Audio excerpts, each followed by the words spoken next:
I'm just going to state the obvious here. This is detestable, what's happened. Political violence has become all too common in American society, and this is not who we are. This is Today as It Happened. Good Wednesday evening to you. I'm Holly Furfer, here with your chronological look at the biggest events and stories of the day. Let's jump right in. We're getting the first peek inside the upcoming book from former presidential candidate and Vice President Kamala Harris. And not surprisingly, Harris does not hold back when analyzing what went wrong with her abbreviated run for the White House last year. Scripps News Washington correspondent Stephanie Liebergen joins us now live from our D.C. newsroom. And Steph, how much insight do we get into this upcoming book? Hey, Holly, good morning. Well, we certainly get a good picture. It's not like these excerpts. We're not talking about a paragraph here and there. What The Atlantic was able to publish is an entire chapter from the former vice president's upcoming book, 107 Days. The chapter that is included focuses a lot on what the vice president did on July 24th, 2024. So just 3 days after President Joe Biden dropped out of the race and Kamala Harris became the effective Democratic nominee for president. In this chapter that we get access to, she says President Biden was the most consistently underestimated man in Washington, and says that even on her worst says she was in the worst position to try to tell the president to drop out, saying that it would have been seen as self-serving. We'll read this excerpt you see right here. It's Joe and Jill's decision. We all said that like a mantra, as if we'd been hypnotized. Was it grace or was it recklessness? In retrospect, I think it was recklessness. The stakes were simply too high. This wasn't a choice that should have been left to an individual's ego, an individual's ambition. It should have been more than a personal decision. And before the former president announced that he was going to run for re-election in 2024, we heard a lot about it being a personal decision, So some interesting word choice there from the former vice president in her book. But I think it's certainly notable to say that she called it recklessness, that the former president was supported as long as he was in his re-election effort.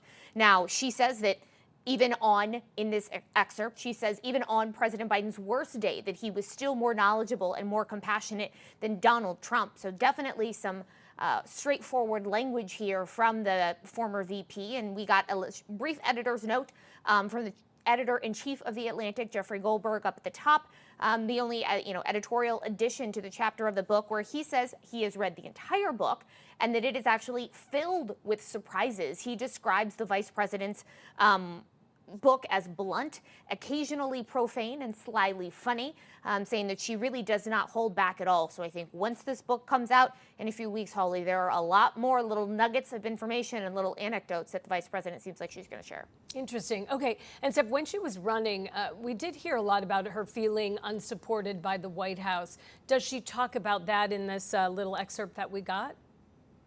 She does indeed, and she talks about it in a few different ways. So she mentions that she was the first vice president to be covered by a regular press pool. And for folks who don't know how that media coverage works here in Washington, D.C., the president, for example, has a pool, a small group of members of the media who follow him around on his day-to-day adventures and recap what is happening for journalists around the world. Typically, a vice president only has what's called a supplemental pool. So they follow the VP when they're going to big events or on big days. The former Vice President Kamala Harris had a regular press pool, something that was unique to her in being the first female vice president that the country has ever seen.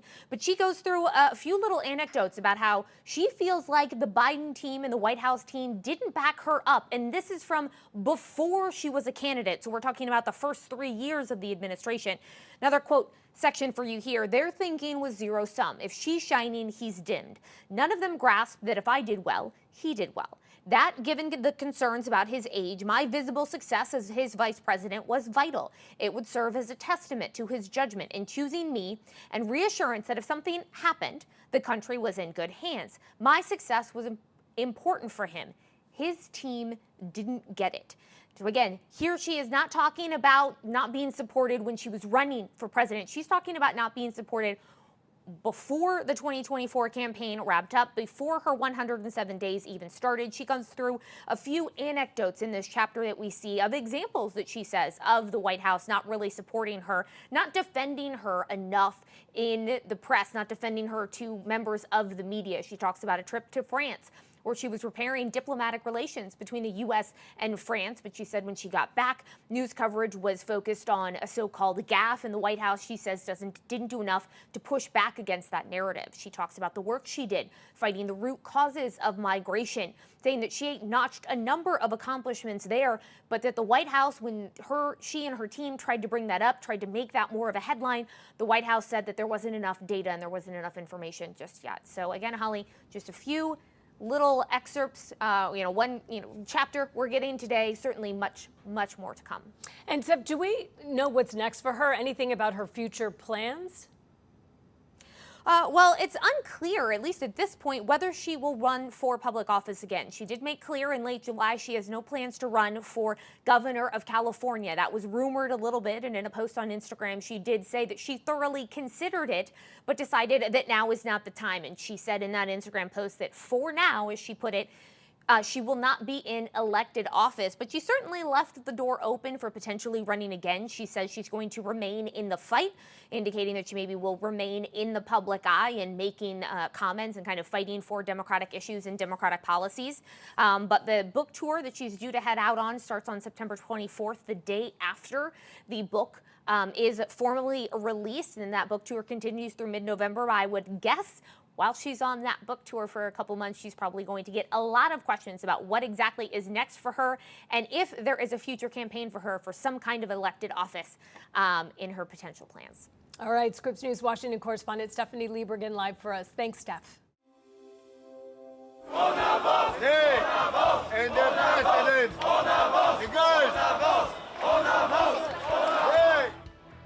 Protests are gripping Paris and other parts of France. Demonstrators are upset with President Emmanuel Macron and the issues which have plagued his administration.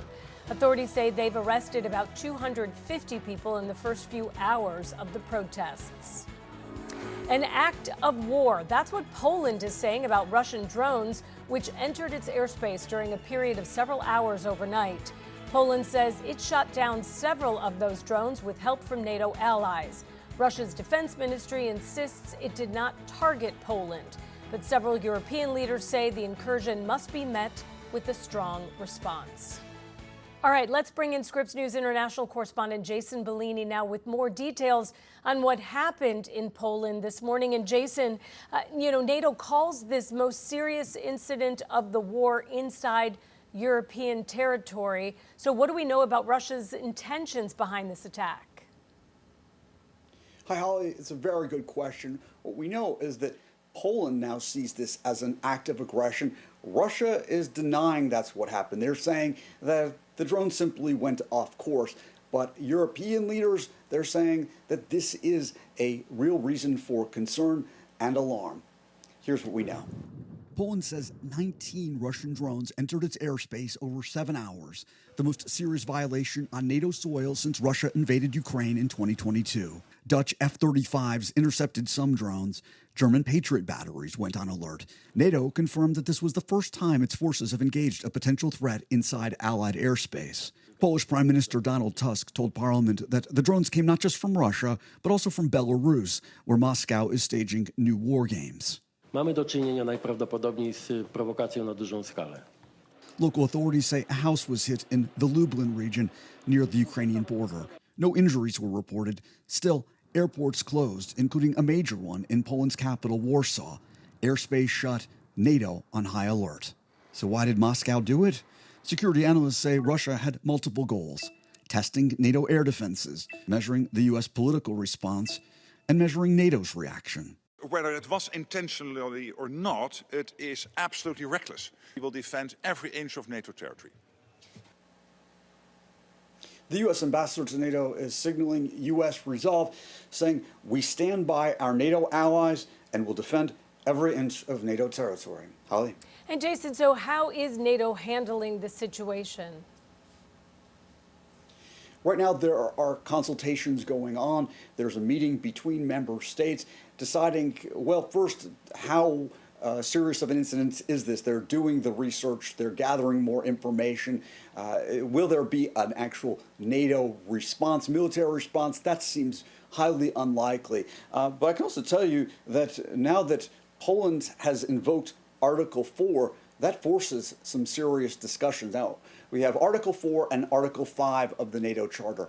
Article 4 is far less serious. Article 4, really, it just means that a NATO member feels threatened. It means that NATO needs to be on higher alert, versus Article 5, which would mean a collective military response, an attack on one country, an attack on all. But it's hard not to see this right now as another escalation in the war between Russia and Ukraine, Holly. All right, international correspondent Jason Bellini. Jason, thank you for that update. President Trump is calling for the death penalty for a man accused of fatally stabbing a woman on a commuter train in North Carolina. This happened on August 22nd. Authorities say DeCarlos Brown attacked Irina Zarutska without provocation. The Justice Department has charged Brown with a federal crime, making him eligible for the death penalty. The 23-year-old victim was a Ukrainian refugee. And conspiracy theorist Alex Jones is asking the U.S. Supreme Court to overturn a $1.4 billion judgment against him. The InfoWars host was found liable for calling the 2012 Sandy Hook Elementary School shooting a hoax. 20 first graders and 6 educators were killed in Newton, Connecticut attack. A Connecticut judge issued a default ruling against Jones in 2021 after he repeatedly failed to follow court orders and turn over evidence to victims' families. Jones argues the judge was wrong to find him liable without a trial on the merits of the defamation claims. Coming up on Today As It Happened. He was told he could make a written promise to appear in court. That's worthless. Had he done that in July, had he been taken into custody, a 14-time arrestee, she would have been alive today. And later, every single member of Congress, every single political activist, every single group in the country that has ever called Republicans and conservatives fascists needs to condemn this violence.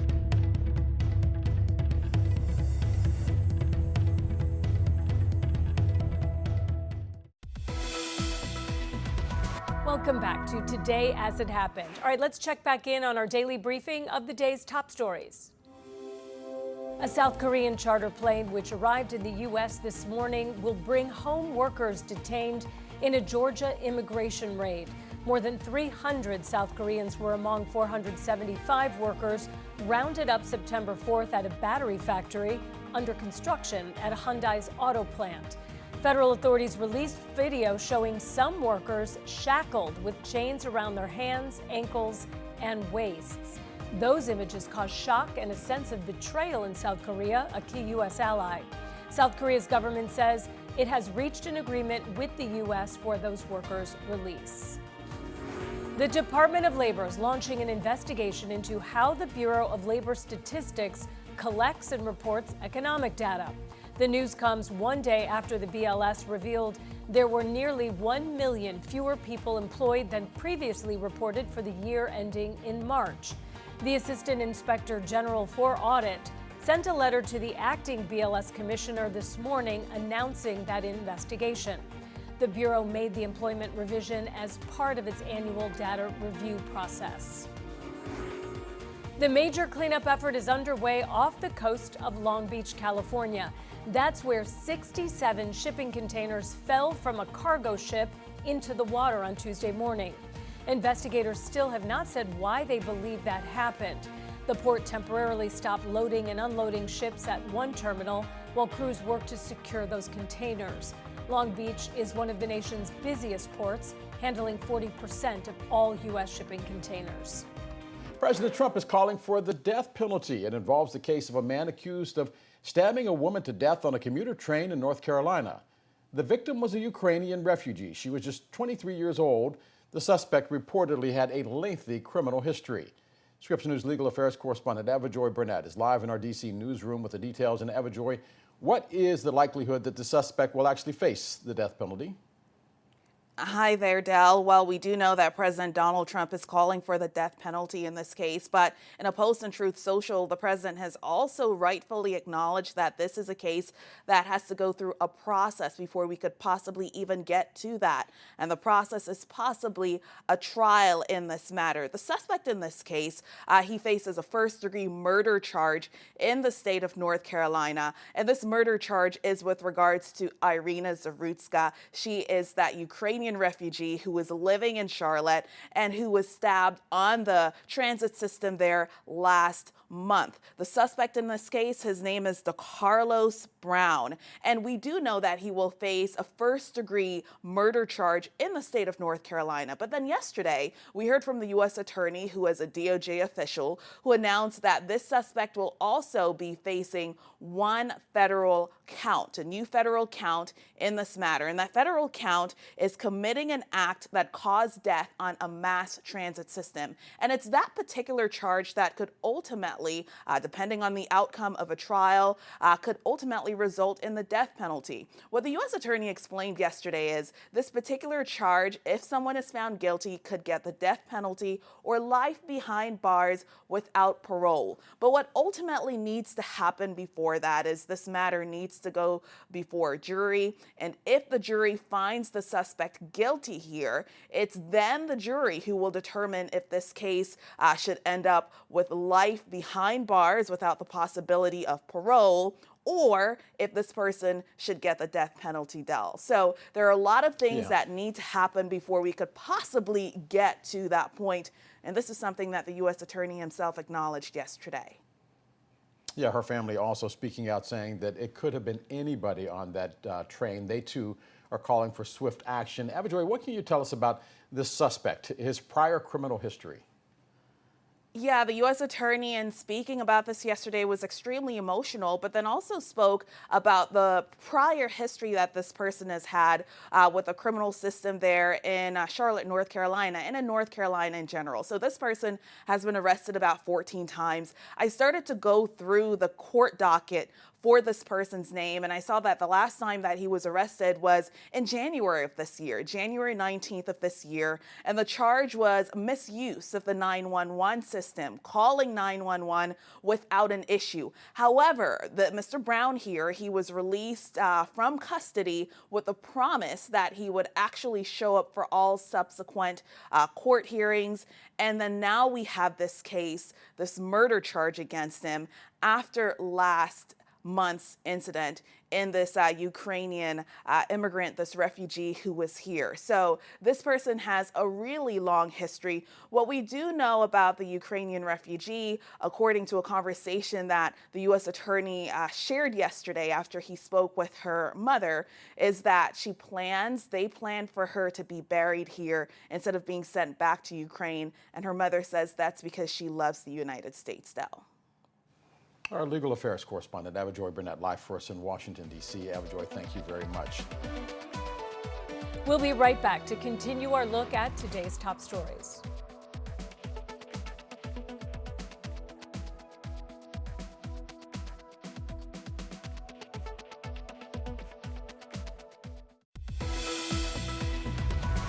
You're watching Today as It Happened, Scripps News rundown of the biggest events and stories of the day. So let's jump right in. Are we looking at fences being mended on the other side of the pond? Today, there are media reports saying that Prince Harry is set to meet with his father, King Charles, at Clarence House in London. The two, as you know, have been at odds since Harry moved to California with his wife, Meghan, back in 2020. Our international correspondent, Ollie Barrett, is live in London. And Ollie, is there a thawing between the royal family and Harry, or should we say father and prodigal son?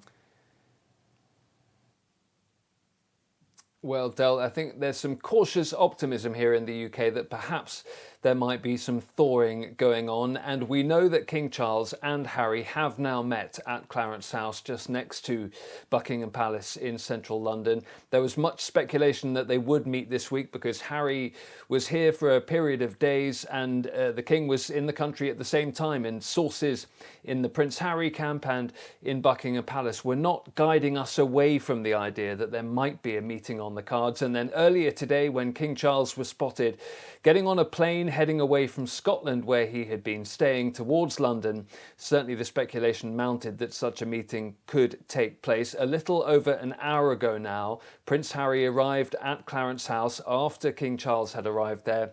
Around 55 minutes later, Harry left Clarence House, and we are told by sources at Buckingham Palace that the two shared a private tea, and the meeting lasted around 55 minutes. Buckingham Palace suggesting that we're not going to get any further detail from them at this stage about exactly what took place and what was discussed. Remains to be seen whether we hear anything from Prince Harry in the remainder of his trip here to the UK. We expect that he will fly back to his family in the United States on Thursday, but that meeting has taken place, the first meeting between the pair since February 2024. And earlier this year, Harry suggested that he would like to repair some of the difficult relations between him and his father. Earlier this summer, there were aides of Prince Harry, allies of Prince Harry, spotted meeting with aides to Buckingham Palace. And so the speculation had been growing for some time that perhaps a meeting was on the cards.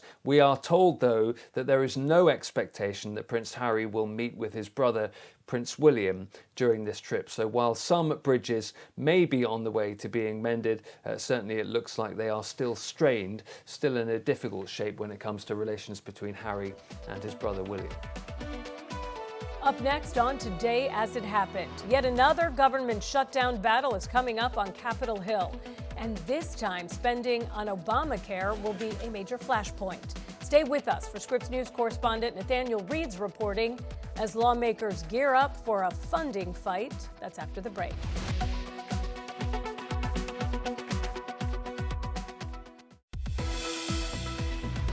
Welcome back to Today As It Happened. I'm Holly Furfer here with your daily rundown of today's top stories.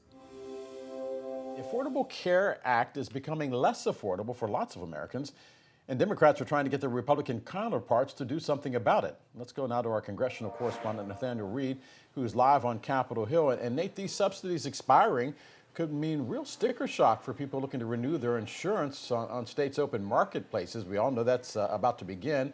Is there a bipartisan effort now to prevent the hikes? Well, it doesn't seem like one that at least has the support to pass at this stage. Democrats really have been trying to hammer Republicans on this, trying to get them to do something. Again, they're in the majority. They largely have a say over what bills come up for a vote here in the Senate or in the House of Representatives. But look, Republicans have largely been opposed to these. They say that they, are not necessarily after COVID-19 has ended, after the pandemic is over. Furthermore, they claim that these subsidies are rife with fraud. But the Kaiser Family Foundation saying that premiums could increase by 75% for the average person who gets their health insurance from a marketplace, and possibly even higher for people in rural locations, up to 90% for certain people, according to the Kaiser Family Foundation. Now, Senate Minority Leader Chuck Schumer was out there earlier today pushing for Republicans to extend these subsidies. At this point, there is no bipartisan deal. The goal here to try and pair this with the government funding talks that we've been talking so much about, Del, to try and pass something to extend these subsidies, at least temporarily, while they work out a more comprehensive fix. So people who are going on the exchanges to try and get health care coverage aren't hit with that crazy sticker shock that really at this point could be quite possible. Take a listen. The bottom line is that the bill they proposed can't get our votes, doesn't meet the needs of the American people, plain and simple. Leader Coon said yesterday that ACA credits off the table, the extension of the ACA credits. Does that make a deal impossible? The American people and many Republicans are demanding that this be part of it. But look, what we said is we have to meet the needs of the American people. That has to be in the bill. Their proposal does not do that. And look, 75% hikes is no small potatoes, and there are some Republicans who've admitted just that. They say that they're looking for a short-term extension, especially swing seat Republicans. People will be defending their seats in 2026 in the midterm elections. The question is whether that has the support to pass. There are certainly some Republicans who'd like to get rid of the subsidies entirely. So, at this point, somewhat of a stalemate. The White House not asking for an extension to those subsidies. A lot of questions about whether they continue or whether people could be faced with some seriously escalating healthcare costs. Remember, the open markets, the healthcare exchanges, those are starting back up in just a couple of months as people look to make their selections for their healthcare plans in 2026. Well, before we know it, those plans will be mailed out to people. They'll be made public on states' exchanges and websites. And look, it's hard to put the toothpaste back in the tube. In this case, higher prices for healthcare as a result of these subsidies expiring. Yeah, and when people show up at the hospital, even if they don't have insurance, they get treated, and that costs us all. Our congressional correspondent, Nathaniel Reed, for us on Capitol Hill. Nate, thank you very much. The former CDC director, Susan Menares, will testify before the Senate next week. This will be her first public appearance since Health and Human Services Secretary Robert F. Kennedy Jr. fired her last month. Menares writing she clashed with Kennedy over his vaccine policy agenda. Last week, Kennedy told lawmakers he forced her out after she told him she was not a trustworthy person, something that left many on the committee shaking their heads. The constant turmoil at the CDC and RFK Jr. is causing a lot of confusion at pharmacies and in doctors' offices around the country. Scripps News Washington correspondent Stephanie Liebergen has more on how a growing number of state lawmakers are now stepping in to clear up some of the uncertainty. With turmoil at the CDC, questions are swirling about vaccines and who should get them. While some states are banding together to ensure Americans don't lose access, others are working to eliminate mandates that have been in place for decades. California, Oregon, Washington, and Hawaii are launching the West Coast Health Alliance to provide unified recommendations. The alliance says it will safeguard scientific expertise, and the states will coordinate their health guidelines based on advice from national medical organizations. Other state leaders are also making moves to protect vaccine access in the face of potential changes at the federal level. Minnesota Governor Tim Walz signed an order to ensure the COVID-19 vaccine remains available. New York Governor Kathy Hochul signed a 30-day executive order making it easier for pharmacists to prescribe and provide the COVID-19 vaccine. Ohio's Republican Governor Mike DeWine and his health director are continuing to promote vaccines as safe and effective. But Florida is going the other direction, and it became the first state to announce plans to end vaccine mandates in schools. A proposed rule change is underway to lift requirements for hepatitis B, chickenpox, and pneumococcal diseases such as meningitis. That could go into effect in early December. Eliminating other requirements like vaccines for measles, polio, diphtheria, and more will require a change in state law. Medical experts say the Florida Surgeon General's announcement runs counter to decades of public health advice. He is representing the medical freedom movement, which is to say, I'm going to do what's best for my child. I don't care about how that affects somebody else. Whereas in public health, you do care about the person next to you. And I think President Trump alluded to that. On Capitol Hill last week, senators grilled Health and Human Services Secretary Robert F. Kennedy Jr. about his view on vaccines. I understand some medicines harm people. Some of them have risks.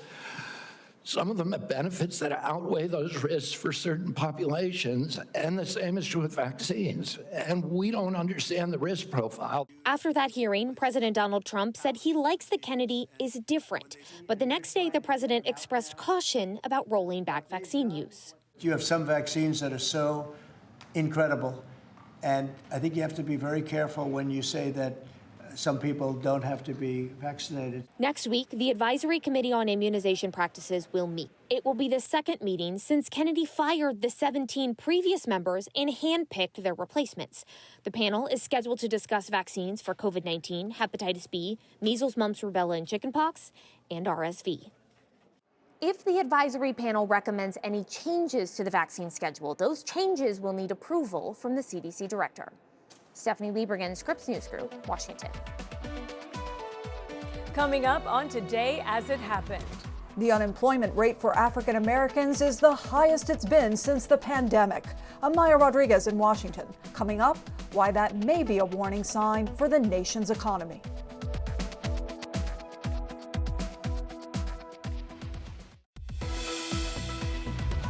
Welcome back to Today as It Happened. I'm Holly Furfer here with your daily rundown of today's top stories. Economists say at the moment, African Americans are facing the sharpest rise in unemployment in the U.S. The unemployment rate for black workers is at the highest it's been since the pandemic. And economists say that's a warning sign for the nation's economy. America's job market is softening. A benchmark survey released Tuesday by the Bureau of Labor Statistics shows over 900,000 fewer jobs in the 12 months prior to March of this year. If you're thinking about your own job security, if you're thinking about looking for work, this is a situation that doesn't give you any added confidence and might serve to undermine that. A deeper look at the data shows African Americans are facing those employment headwinds the most. The unemployment rate for Black Americans is the highest it's been since October of 2021, now sitting at 7.5%. That's more than twice the unemployment rate for white Americans, currently at 3.7%.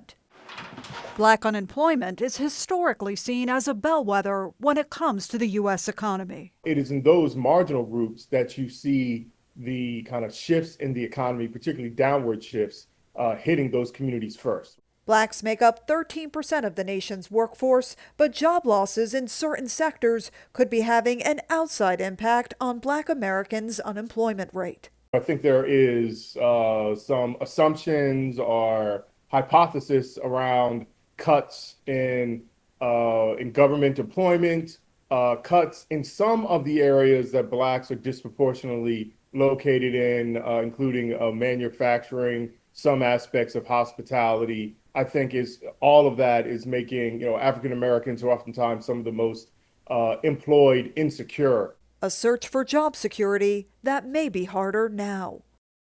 Experts say young Black workers are especially impacted by rising unemployment. And that's also reflected in the unemployment rate in general for young people ages 16 to 24. It is now more than 10% for young people. That's more than twice the current 4.3% overall unemployment rate in the country. Maya Rodriguez, Scripps News Group, Washington. Up next on Today's It Happened. We text and talk about policy. He was ironically trying to engage, whatever you think of his views or my views, he was trying to engage in civil discourse on college campuses.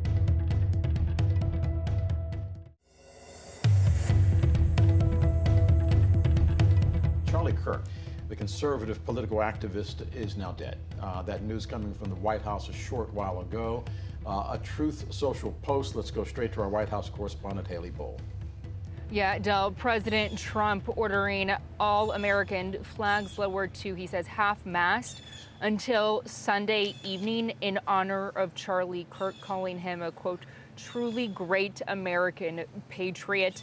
Within the last hour, the president announcing Kirk's death on Truth Social, saying, quote, the great and even legendary Charlie Kirk is dead. No one understood or had the heart of the youth in the United States of America better than Charlie.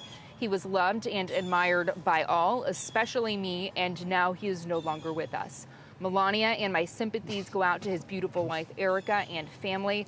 Charlie, we love you. Charlie Kirk, of course, a significant and influential conservative voice, the founder of Turning Point USA, a grassroots organization focused on the youth with reaches in high schools and colleges across the country. He was someone who was very close with leaders here in Washington, including, as evident in the statement from President Trump, the president.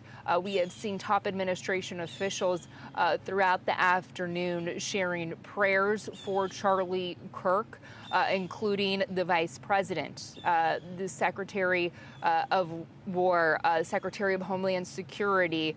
The list goes on and on of folks here in Washington offering their prayers and kind words for Charlie Kirk and his family. The FBI and ATF, the Department of Justice, said we're on the scene. The FBI director saying that the agency is, quote, stands in full support of the ongoing response and investigation. So certainly news that is felt very deeply here in Washington, D.C., as we are closely tracking the developments in this. An emotional moment just a short while ago with our Capitol Hill correspondent, Nathaniel Reed on Capitol Hill, interviewing Ted Cruz. And Ted Cruz saying that he has known Charlie Kirk since he was a teenager. You could see the emotion on his face as the reality of what had happened in Utah unfolded. We've also heard from others, Nancy Mace, for instance, Chip Roy, all of the conservatives on Capitol Hill, and some of the Democrats on Capitol Hill also coming out saying that there is no place for violence like that. But for Republicans, Patrols and layers of security it might have been a little bit more poignant because he was somebody that was part of their new political movement, Raph.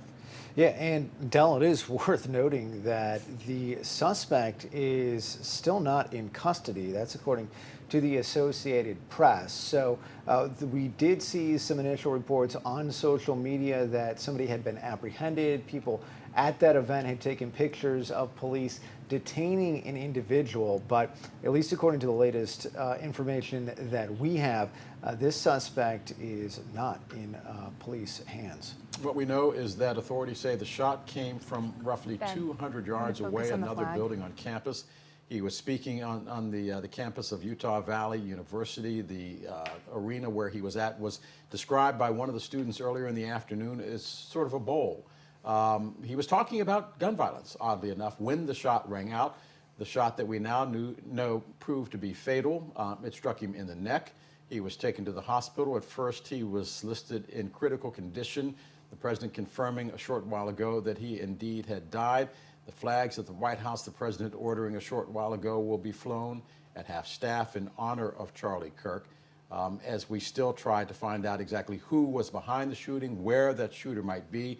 Keep in mind, this is a large university, and right now it is a university on edge, as no one knows who pulled the trigger that killed Charlie Kirk. Yeah, and worth noting, the Utah Governor Spencer Cox just posted on X that he has spoken with President Trump and that he has vowed to bring the individual responsible for this tragedy to justice. Again, the campus has now been closed for the day. The students have been told to leave. You're looking at our coverage from our Scripps News Group in Salt Lake City, Utah. Charlie Kirk, the conservative political activist, is dead. Reaction is pouring in Salt Lake City, Utah, where he was speaking, and also all across Washington, D.C., where he was a very influential figure, especially on Capitol Hill. Our congressional correspondent, Nathaniel Reed, is standing by live, gathering reaction. Nathaniel, I understand we just heard from the Speaker of the House. We did. That was actually moments before we had learned that Charlie Kirk officially, through President Trump, had died. I want to flag, though, a statement just in the last couple of moments from Senator Mike Lee, the Republican from Utah, close friend of Charlie Kirk, again, the state where Charlie Kirk was murdered. He said, quote, Charlie Kirk was an American patriot, an inspiration to countless young people to stand up and defend the timeless truths that make our country great. This murder was a cowardly act of violence, an attack on champions of freedom like Charlie, the students who gathered for civil debate, all Americans who peacefully strive to save our nation. The terrorists will not win. Charlie will. Please join me in praying for his wife, Erica, and their children. May justice be swift. At this point, that from Senator Mike Lee. Also, Senator Ted Cruz, another giant of the conservative movement, putting out a statement the last couple of moments saying that he first met Charlie Kirk when he was 18 years old, and Turning Point was a nascent idea. Charlie was courage, brilliant, compassionate, and powerfully honest. And may Charlie rest in peace. And may he forever rest in the loving embrace of the Lord. Speaker Mike Johnson speaking about this just a couple moments ago before the House began its current vote series. They're expected to wrap up in the next couple moments. It was during this vote series that we learned the news that Charlie Kirk had officially been killed. But here is Speaker Johnson's comments just in the last couple moments before we had officially learned that Charlie Kirk had died. I'm just going to state the obvious here. This is detestable, what's happened. Political violence has become all too common in American society, and this is not who we are. It violates the core principles of our country, our Judeo-Christian heritage, our civil society, our American way of life, and it must stop. We need every political figure, we need everyone who has a platform to say this loudly and clearly. We can settle disagreements and disputes in a civil manner, and political violence must be called out, and it has to stop. Look, there's a lot of new representatives on Capitol Hill, many of whom regard Charlie Kirk, young conservatives rather, as a very close influence. Many of them count him as a friend, someone who has encouraged them to enter public office. That includes Representative Anna Paulina Luna, the Republican from Florida who took office in 2023. Here's what she told reporters in the last couple moments, again, before we had learned that Charlie Kirk had passed away. every single member of Congress, every single political activist, every single group in the country that has ever called Republicans and conservatives fascists needs to condemn this violence. I was supposed to go to medical school. Charlie Kirk called me the day before I was supposed to leave and recruited me to go be the National Hispanic Outreach Director for the organization. I spent many of my first year becoming an activist, essentially going to those college campus events. I was with him at many of them debating those kids. And that conversation needs to be happy. You can't squelch that.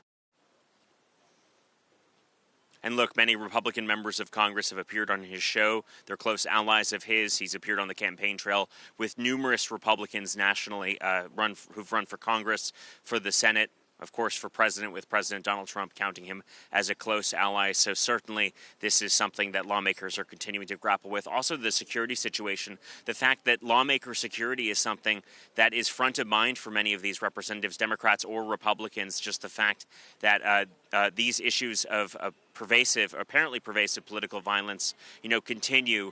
There are many members of Congress who travel without security details, who routinely are on their own between here and Washington, D.C. in their local districts. Representative Nancy Mace, the Republican from South Carolina, telling reporters earlier, again, before we knew that Charlie Kirk had been killed, that she will cancel all future outdoor public events. Furthermore, that she'd sent her staff home for the day due to concerns about the environment today, concerns possibly of copycat attacks.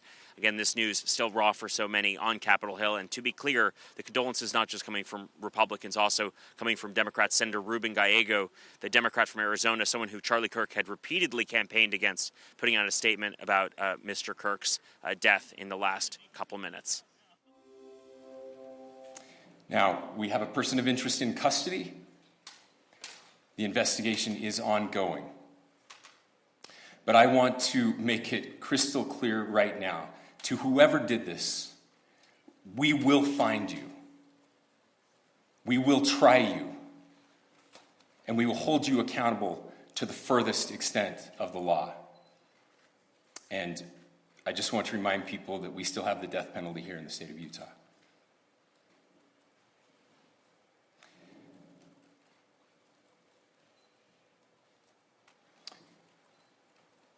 Our nation is broken. We've had political assassinations recently in Minnesota. We had an attempted assassination on the governor of Pennsylvania.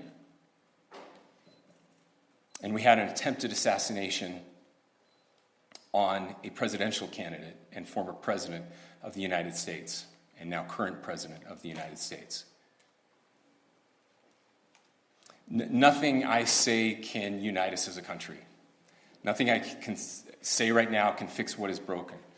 Nothing I can say can bring back Charlie Kirk. Our hearts are broken. We mourn with his wife, his children, his family, his friends. We mourn as a nation. If anyone in the sound of my voice celebrated even a little bit at the news of this shooting, I would beg you to look in the mirror and to see if you can find a better angel in there somewhere. I don't care what his politics are. I care that he was an American.